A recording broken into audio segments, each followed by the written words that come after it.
I talk rather loud, so please let me know if it's a problem.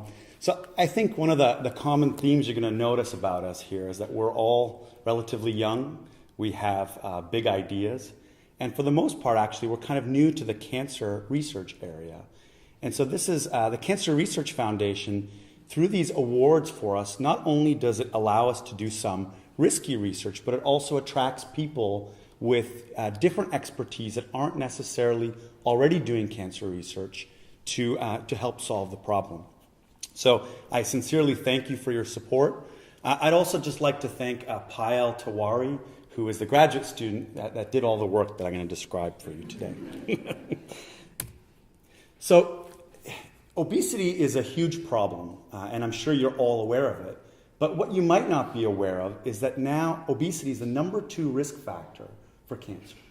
So, and as these e-cigarettes become a little bit more popular, I hate to use the word healthy cigarette, but as they become more popular, obesity is actually going to become the #1 risk factor for cancer. Yet we don't really understand how or why. So understanding this problem is very significant for our population. Now, my lab studies obesity and its interplay with the immune system.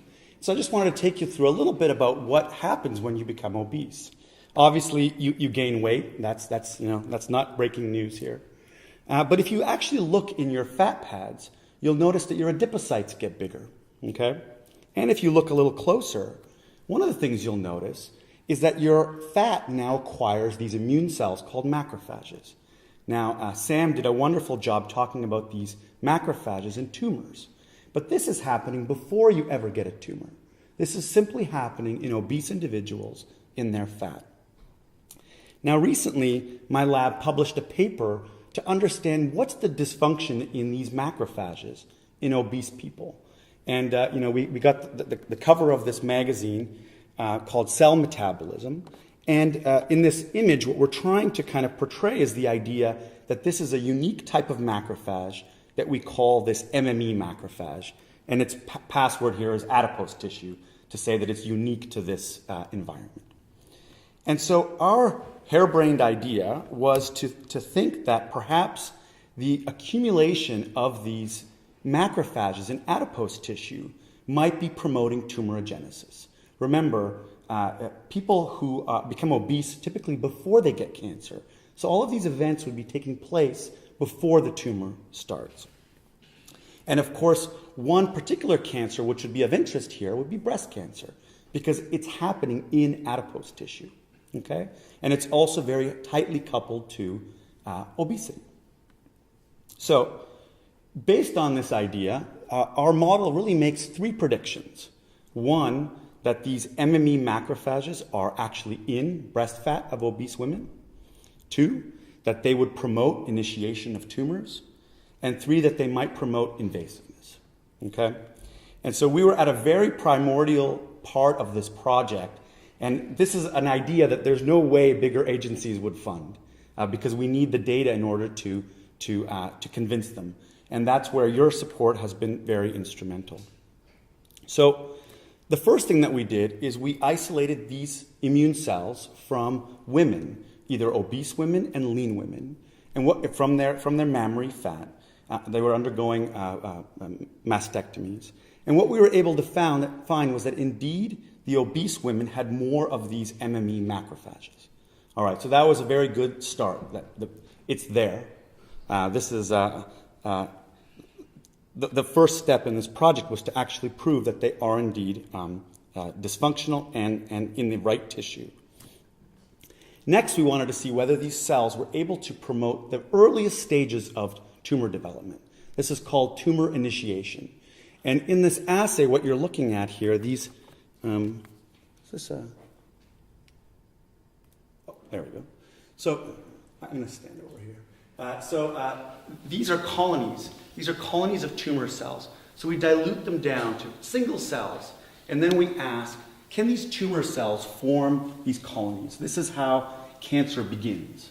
And what we found was that if we treated these tumor cells with our macrophages, we could drastically induce the initiation of these events. Next, we wanted to determine whether or not these cells could promote invasiveness. And to do that, what we did is we actually injected these cells into mammary fat of mice. So we take the tumor cells with and without our MME macrophages, we inject them into the mice, and then we look for metastasis 6 weeks later. And what you can hope you can appreciate here is that you can indeed induce this tremendously with these metabolically activated macrophages. Okay? So there's a lot of other experiments that we did, but these are sort of the 3 take-home messages I wanted to share with you, is that obese women have these macrophages in their fat. They can promote initiation events and metastasis events, which of course is what drives a lot of the poor clinical outcomes in patients. So as any good scientist, when you answer a few questions, you end up asking a few more. And so where are we at here? Right now, we really are looking at 3 aspects. First of all, what are these macrophages producing to promote invasion and initiation? We want to identify the actual factors. We want to identify them because it's going to help us to be able to perhaps make drugs to either lower these factors or inactivate them. The second thing we want to know is what exactly within the tumor cell is being changed by our macrophages. Again, the idea of understanding what are the molecules here that are dysregulated so we can target them.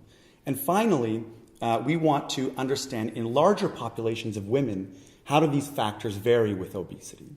Okay? So to do that, we are now starting to think about this project beyond the scope of what my original application was to you. And to do that, we need to involve more people, because I certainly don't have the expertise to do all of that. And so what I've done is now formed a collaboration with Marcia Rossner, who's also in the Ben May, and she's going to be instrumental in helping us to understand what are the signaling cascades in the tumor cells that are dysfunctional. And similarly, we involved Swati Kulkarni. She's a breast cancer surgeon who used to be at University of Chicago, and she's now moved to Northwestern, but still in Chicago. And so she's going to provide us the patient samples with which we can test these ideas. Ultimately, we've now started to put grants together of much larger scope based on what you guys funded to take this project forward. Thank you for your time.